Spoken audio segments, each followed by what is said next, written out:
Okay. Okay. Perfect. Hope.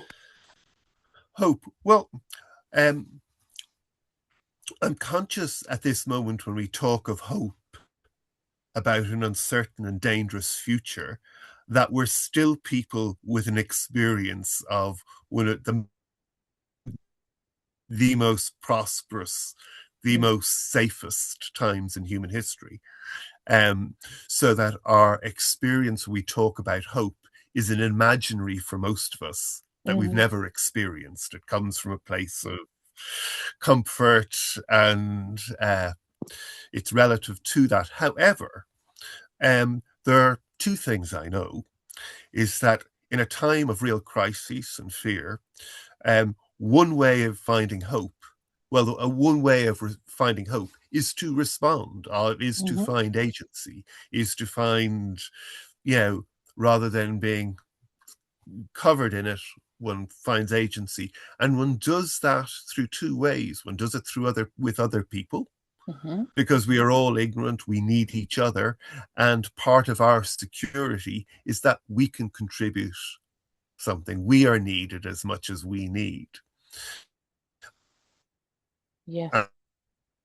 And our communities will be stronger if we're working together. And the second part of that is something that I think is going to be as important is that, whatever response that we do, nature, the rest of the earth needs Mm. to be a part of it. Yes. One is as things fall apart, we risk tearing apart the nature around us for fuel, for fertility as things get harder and harder. But the other side of that is nature is not just something that we need to put renewed focus on preserving and enhancing because it's of relevance to us, but it's part of what will carry us, I think, as a Yes. connection with the rest of the living earth. Yeah. So whatever hope is there, it's in response, it's with each other, and it's with the rest of nature. Yes. We don't know what's going to happen. The stakes are huge.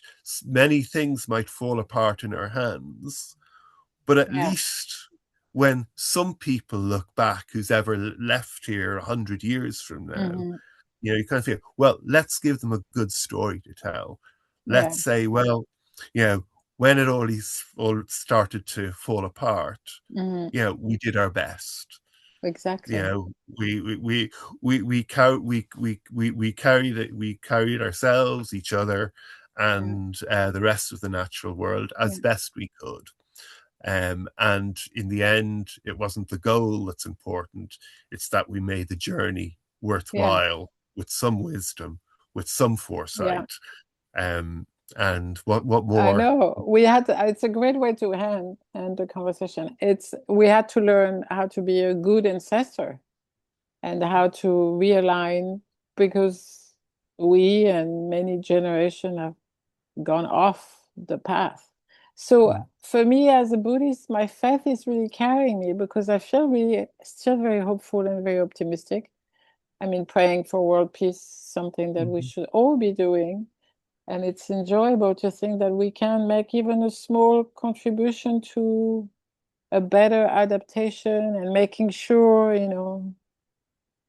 I don't want it to just be spirituality, but the idea of the global Sangha, the next Buddha being us, and mhm, how we need to take care of each other, especially the ones that are the weakest and the ones that need more, mhm, and the one that we've pushed around or other people around us mhm, have pushed around or are pushing around. Those people are the ones we really need to make sure they have their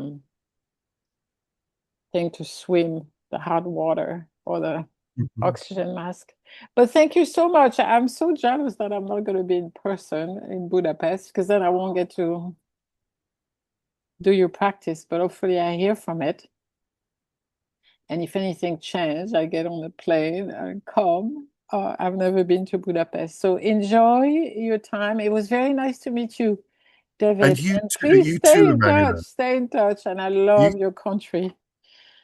And yeah, and let's continue the weaving and the conversation. And yeah, we're going to find our way. This is what nature wants us to do, find our way. So we're Right. ready. Thank you so much. Thank you, Emmanuel, and best wishes.